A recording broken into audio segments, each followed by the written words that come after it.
Kaya sabi ko nga, maganda yung nabanggit mo kanina na siguro mag-retreat muna kaming 23, no? Dahil yung pang 24, hindi naman talaga lulutang yun.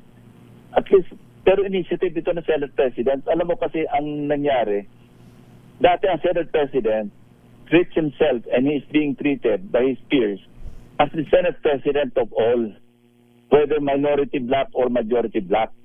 Pero ito mga nakaraang mga panahon, para bang yung Senate President, parang siya na lang yung Senate President ng mayorya. Medyo hindi na maganda yung transition, yung transformation. Diba dapat ibalik natin na pag na-elect ka ng Senate President, Senate President ka na ng lahat ng 23 others. Hindi nung kung sino man yung majority. Napansin ko noong Senate President si Tito Sen, wala pang tawag na All Senators Caucus na merong representative o kung meron man isa, dalawa, ang minority. Hindi nag-a-attend. Hindi dapat yung kami, tatandaan ko na nung panahon ng yung mga Senate President pa nung inabot namin noon, si Senator Drilon, Senator Villar, yung mga dating Senate President na inabot namin.